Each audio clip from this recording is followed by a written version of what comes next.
Hello friends, I am back live again, and it's actually been well over a year since I've last done a solo podcast here. Um, and the funny thing is I actually listened back to a couple of them, and I don't know how anyone could have listened to it, because honestly, I was mumbling in most of those. And most of this podcast I was mumbling buffoon, so I don't know how anyone could have listened to more than 2 seconds of those. But most of those were on hockey, and I think one of them might have been on baseball. But I might try doing these again, these solo podcasts. It kind of depends on how I feel. Obviously, I normally do these podcasts with either nowadays, instead of it was me and Mitch and Jeff and me and Jeff. Now it's me and Jeff and doing hockey, and then me, Jeff, and Brian doing our roundtable series. And I'm sure I'll post a link to the WQ podcast, because later today Jeff and I will be doing a hockey podcast that will come out tomorrow, which would be Friday the 31st. Obviously talking hockey there. But so if you want to if you want to look at that, just follow our social media, our Twitter and Instagram pages at WQ Podcast, or Wimmer Quake Podcast on YouTube. But anyways, this one is a solo venture, as I already struggle with the mic, which is, as if you're a constant subscriber and listener of these podcasts, you know it is a constant me losing these, having these mic issues and hitting me in the face, or stuff like that.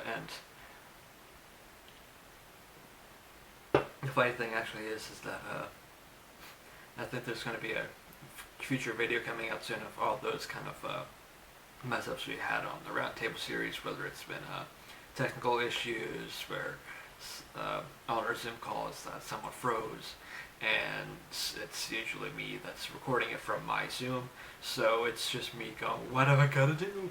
What do I have to do here? Well, they somehow managed to come back, or issues like the mic issues, as I talked about earlier, or anything like that, any jokes that went over our heads or stuff like that. I think that's going to be a future video, so if you want to look at that, that'll be out. And I honestly went on here not really knowing what I wanted to talk about, so whatever I kind of come up with on the spot is probably what it's going to end up being, because, yeah, I would talk hockey, but very soon, like 2-ish or so, Jeff and I will be doing hockey, so most of that talk will be done there. So this one will be kind of whatever I'm kind of thinking. And today I'm actually kind of thinking more so of travel, and more importantly, kind of the theme parks, kind of Disney, Universal, those kind of things. I kind of want to discuss it, even though I'm in Pennsylvania. I don't really have any opportunities to really go there in these times of coronavirus. But obviously, I went there earlier this year, in fact, back in January, if you remember back to our last Roundtable podcast, which the new video on there is also on our WQ podcast page. A lot of plugging of that podcast so far in this one. But yeah, my family went down in January. Me and my little brother Mitch and my parents did a 10K, and then the next day, not the day after, Mitch and my mom did a full marathon of the Disney parks, which was actually quite fun. We had to get up a little early for that, which I'm not really a big fan of getting up too early. I don't really sleep in that late either, believe it or not. I like to, but it's just something that hasn't really happened, so doesn't really happen that often. So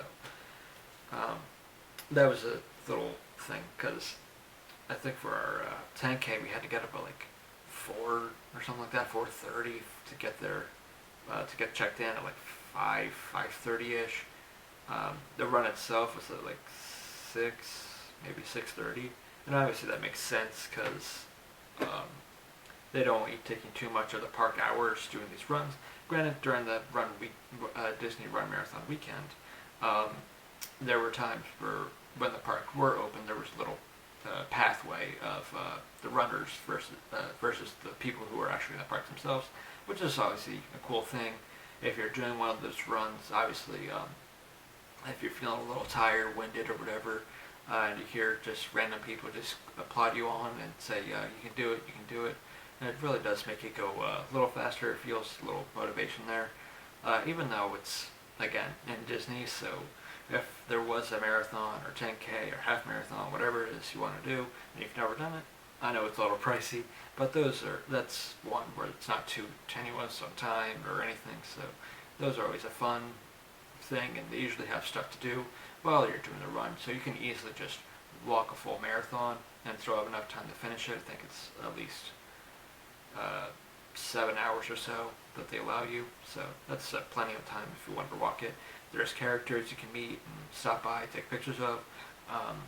At times they'll have like a screen showing a Disney short or something like that, which is obviously another cool thing, but that's just something I did earlier in the year, and obviously that was way before all this coronavirus time, and obviously I don't have that opportunity to really go there in these times, which if I was, I'm not sure if I really want to, maybe just to see this once in a lifetime thing to see what it's like, but realistically the only one people realistically that are going there are either Florida residents, if I had to guess, and vloggers.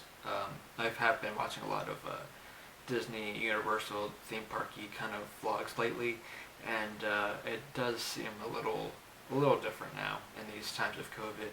Obviously, Disneyland in California and all that's still closed, but Universal, Disney World down in Florida and Orlando, that opened up, and obviously there's the NBA and MLS also having their tournaments and playoffs down there as well. There are bubbles there, but that's not really, I don't know if I'd really want to go there at this time. Just, I get it if you're in that, want to go there and see that there's these like short lines and there's not a whole lot of people there, which if you're into that, not into big crowds, that's huge. But with the prices you're paying on it, to just go down to Disney or Universal or whatever it is, SeaWorld, you're missing a lot of the experience you would in any other time of year. And I'm one of those people that would go there, and I like the theming. Cause obviously it's a theme park, but Disney obviously does it to me better than anywhere else. Just because if you look around and all the theming they do in their parks and everything, it's so specific and detail oriented, and I just enjoy that. And it's not just riding the rides. Obviously that's still a fun thing to do, the theming around the rides and all that.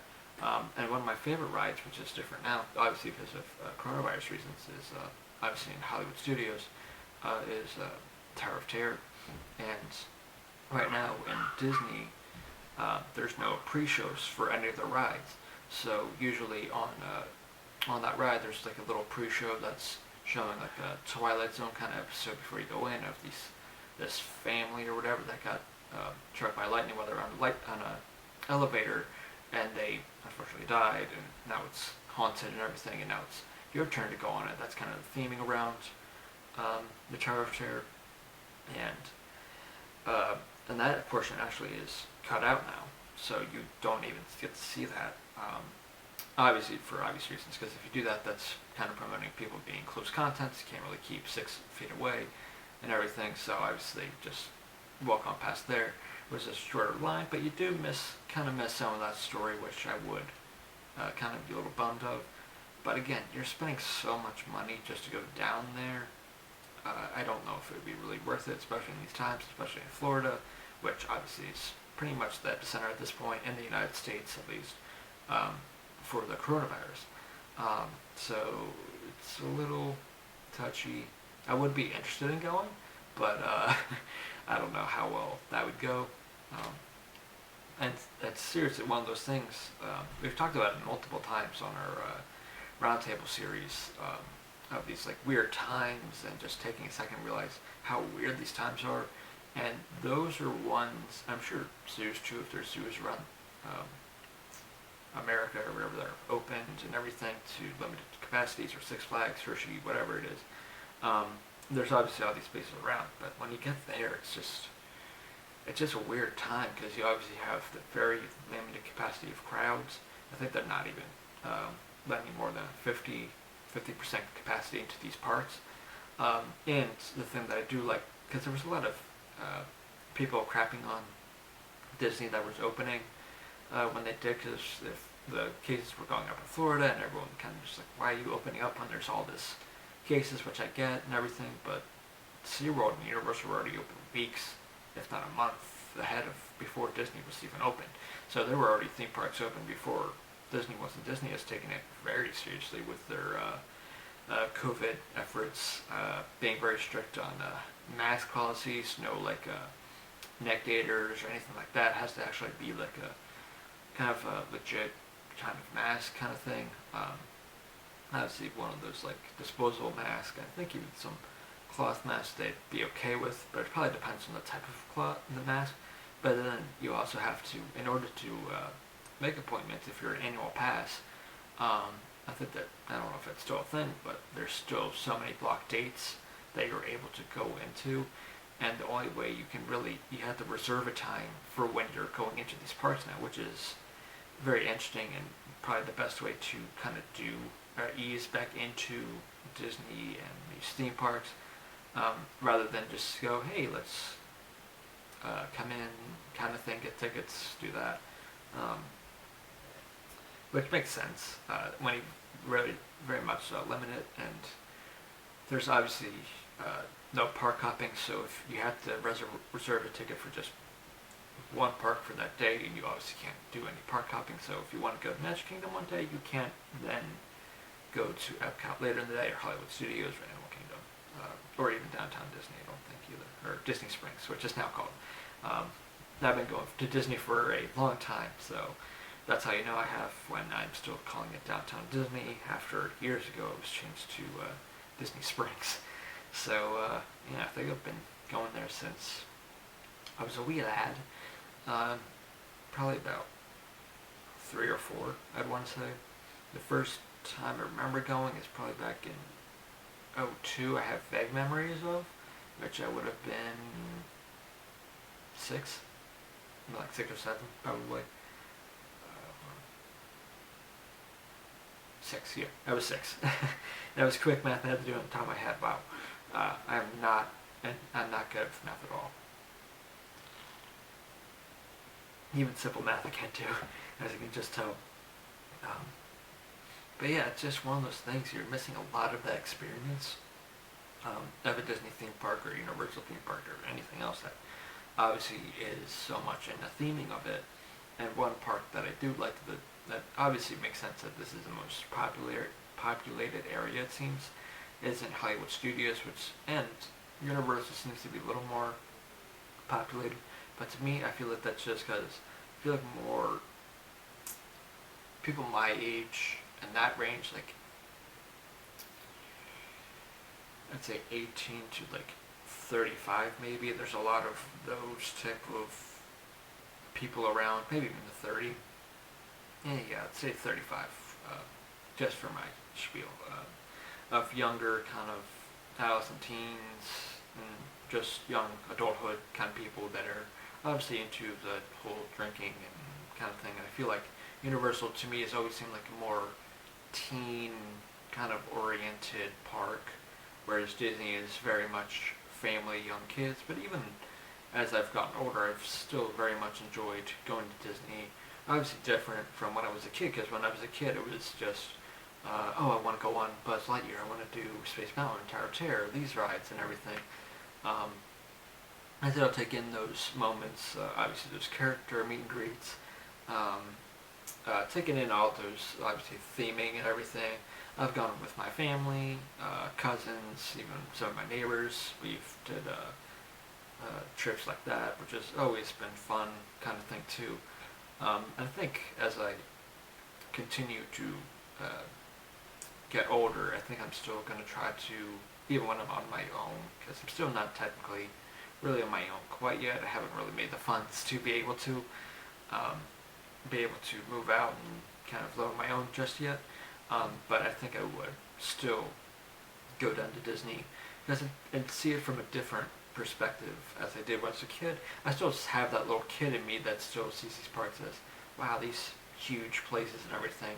But even when I went in January, I was like, wow, I'm noticing more things around the theming, the looking at more of the store, that kind of stuff, not just the rides, looking at the theming, merchandise, that's the word I was looking for. I'm looking at more of the merchandising and all of that. And even, it always changes year after year what my, time after time, my favorite park is.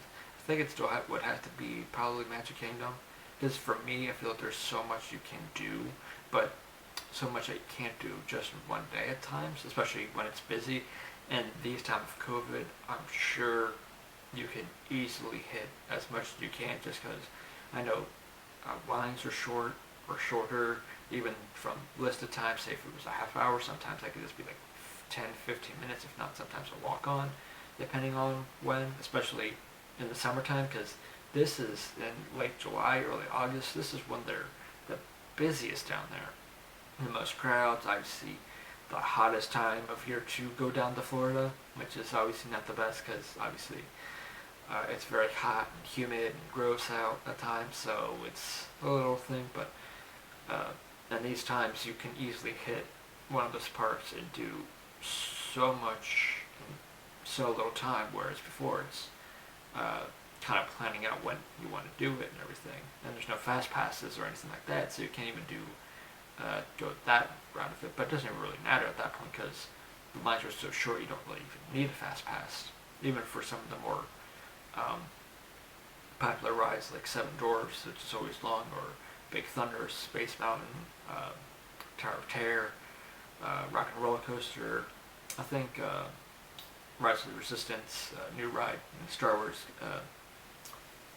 Galaxy's Edge. That's still you need a pass still to boarding pass to be able to do that one. But I think it's only like 2 times a day they can potentially get one for that ride.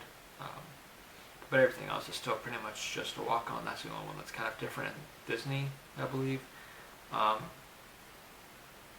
Which makes sense because I feel like if it wasn't, there'd be a huge line for that, because that is a spectacular ride. It's probably my top 5 favorite ride now. I think still Tower of Terror would be my favorite. Then, if I have to do quickly at the top of my head, my top 5 favorite attraction rides at the Walt Disney World resorts, putting them on there, I'd have to go 5 Big Thunder, 4 Rise of Resistance, 3 Everest, 2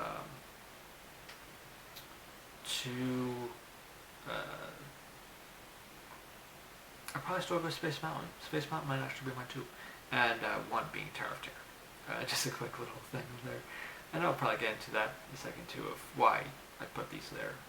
But first I'll stick with Rise of Resistance because as a guy that's not really that big into Star Wars and that universe and everything, it's so cool what Disney did with that land, because it was just this, it feels like you landed in a world in Star Wars. It literally feels like you walk from one land to and there, and it just immediately changes, and you're like, wow.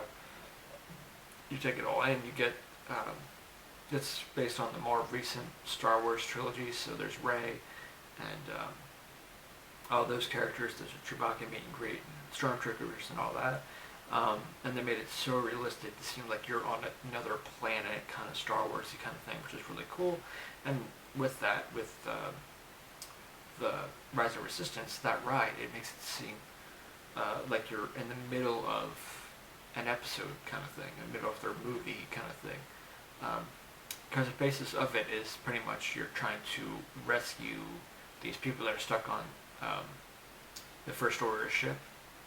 And it's kind of you're trying to get these people and bring these back, but you're not, you're in the second one, so The Last Jedi, I believe that's the second one in that trilogy was called. So they're trying not to, at the same time, disclose where their base is on the planet, whatever that planet's called, obviously. Still not the biggest Star Wars fan, so I'm probably not selling it too terribly much, but I think if you're a Star Wars fan watching this, if you are still watching this 20 minutes in, good for you. But you're probably shouting at your screens going, no, it's this. It's called this. Um, but, yeah, I entertain myself. This is what, 4+ months of being in OS quarantining and coronavirus time does to someone. You start going a little insane a little bit. I think you can kind of tell based on our podcast a bit. I'm running out of things to do and going a little crazy while doing it. But anyways, that ride is so cool because it makes it seem like you're on one of the ships. It's pretty much 3 rides in one if you haven't done it before. And I just can't. I don't want to give too much away. If you want to look more into what the ride is, I'm sure you can look up on Google or YouTube or whatever. Just search Browser Resistance, Disney Ride Resistance, or Disney's Galaxy's Edge, and there'll be pictures, there'll be videos. I'm sure there's a bunch of vloggers that have done with the video, the whole ride kind of thing. But that only does it so much. Like the big thing with it is, to me, at one point you get captured by the First Order, and before they take you into these prison chambers, essentially, there's this whole like docking station where there's a bunch of animatronic stormtroopers just standing still at times, so like pan across the room and everything. They'll give you like a couple minutes to take it all in, and then like, okay, move on, get in line, because essentially they're putting you into another line for the next part of the ride, which is a trackless kind of vehicle kind of thing. If you've ever been, what would be good? Yeah, I'd say if you've ever been on like a ride like Winnie the Pooh, but it's a trackless vehicle, not on a line or anything. So it's similar to that kind of thing with the next part. If I had the best way I can describe it, the 3 rides I can best relate it to. If you haven't been on it, it's like the Great Movie Ride. If you haven't been on it, which just takes you around these, that ride it just took you around these scenes from different movies and explained which these movies were, which is cool. It also had the Disney cast members as in the ride as well, and that's something that Rise of Resistance is also. It's very much the Disney cast members create their own characters, and they're also part of the Resistance or First Order, and it's very cool how they did that.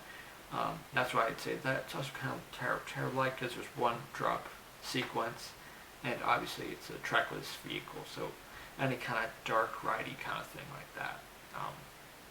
That's kind of why I like that ride so much. I already talked earlier about why I liked Tower of Terror so much, because of the theming around that, the theme around Twilight Zone. I'm sure, even though it's probably coming back more into popularity, there's my mic again, with Jordan Peele's readaptation on the CBS streaming service of the Twilight Zone, but before then it hadn't been on since the mid-60s maybe. So it still amazes me that there's still that ride, but it's also just because it's such a great ride. It's just a drop tower ride, but themed around it of, as I said earlier, that you're a part of this elevator that's kind of haunted kind of thing that was struck by lightning, and now there's no controls of it, so it will bring you up or down really quickly, and it's randomized. How every ride, I think it's randomized a bit of your drops, especially as I know one side's different from the other side because there's 2 sides to it, but I'm pretty sure every time, correct me if I'm wrong in the comments when I post this, if you know if this is right or not, that every time I think it's a little different, the drop sequence for each ride.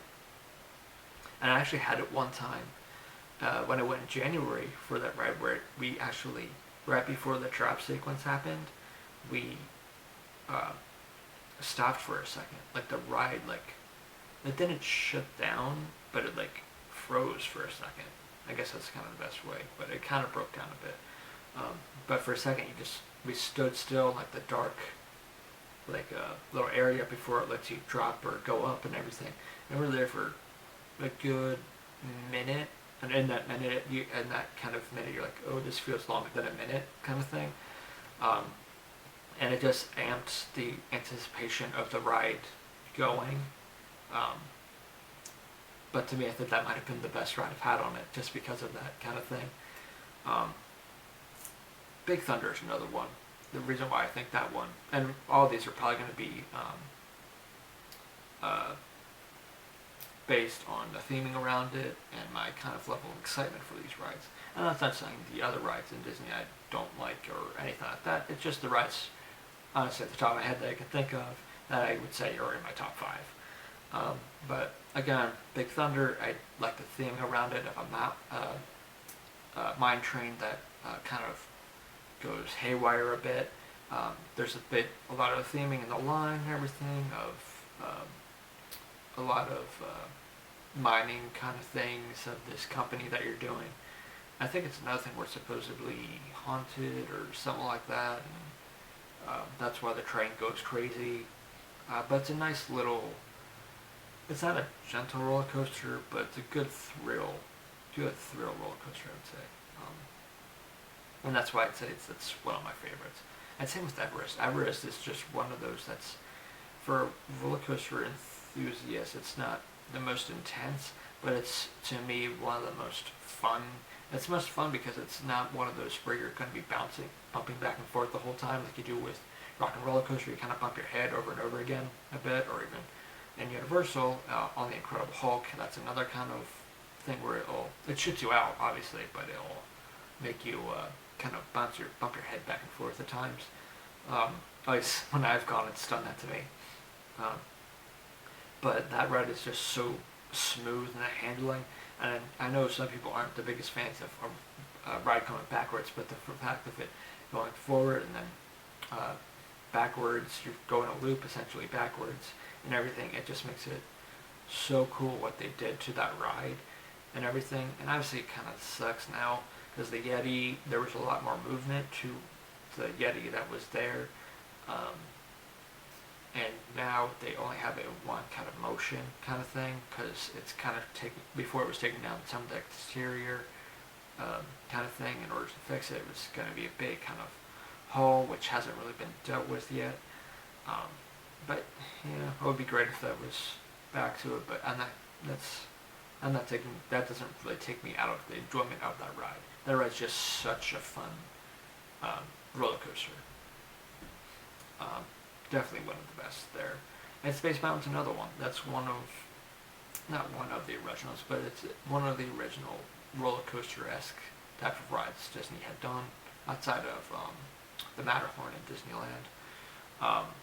But essentially you're in a spaceship and everything. I'm sure most of you people have, but if you're watching this and you're into theme parks, you've probably been on these, so I probably don't have to really explain these to really anyone what these really rides are. But fun. You're essentially in a spaceship. You take off. You're just kind of in a bobsleddy kind of roller coaster. I'd say it's a little more bumpy than both. I'd say it's more bumpy than Everest, but I think Thunder might be a little more bumpy at times than Space Mountain. Not that that's a bad thing, but I know for some people the bumpiness and roughness isn't big enjoyment there. But the one thing that does make you enjoy it is a smooth kind of ride. And I think especially Everest is one of those. To me, it feels smooth. The thing with Space Mountain is it's kind of completely dark and you can't really see what's going on ahead of you. So it's kind of a surprise. You can't really brace yourself too much, especially when there's a quick turn. So you do get a little jostled here and there. But it is a genuinely fun ride. As a kid, I even said earlier, my favorite ride was doing Buzz Lightyear. And even as I went more into my adolescence, when we went to Disney, which was Toy Story Mania, because my family is kind of competitive at those things. So whenever we've gone with my brothers, sister, my parents, we always kind of try to one-up the other one. So it's a little competition-esque, and that's why those rides were always my favorite to do. So you'd try to do better than the person next to you.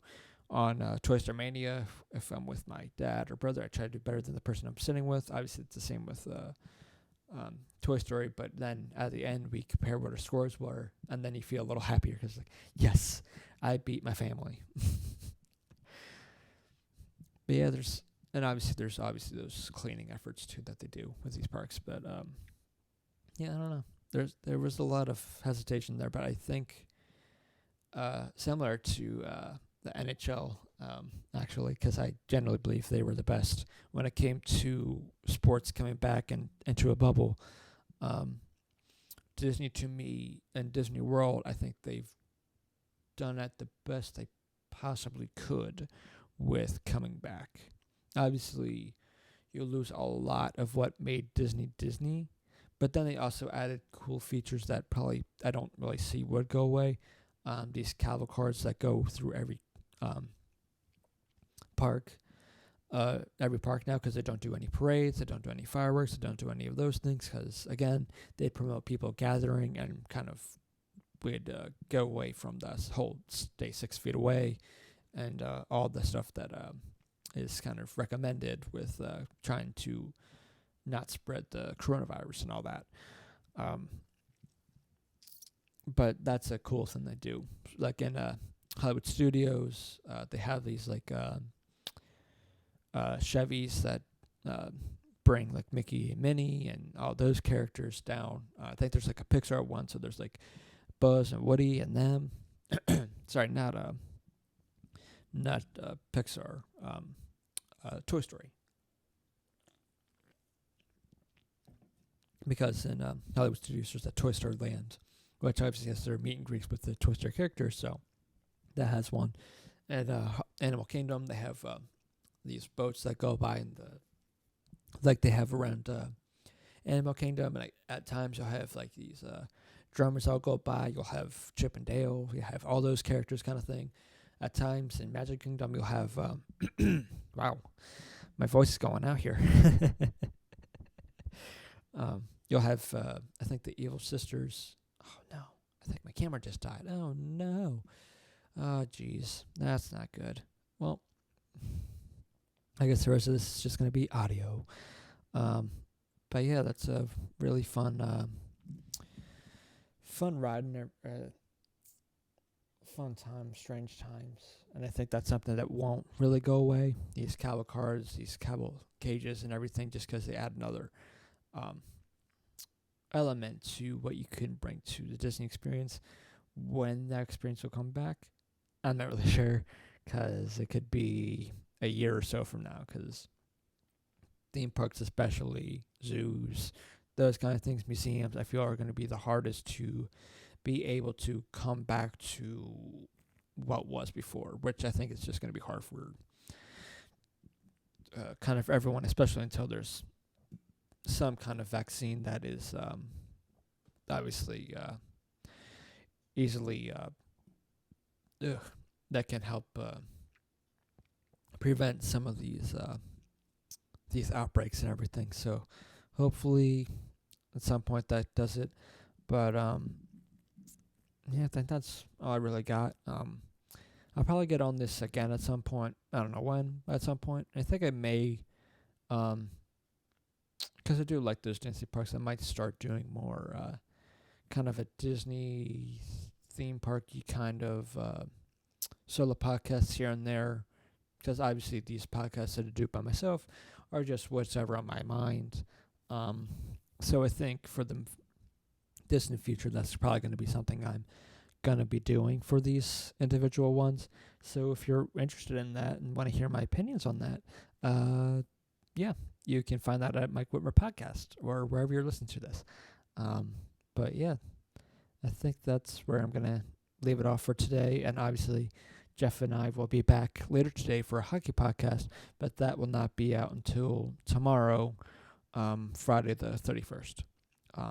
At some point, that hockey podcast will go out. There's going to be more videos posted on our YouTube page, and I'm sure Tuesday we'll come back for another roundtable series. So stick around for those. I'll link all that stuff in the description down below where you're listening to this. And until next time, I will see ya.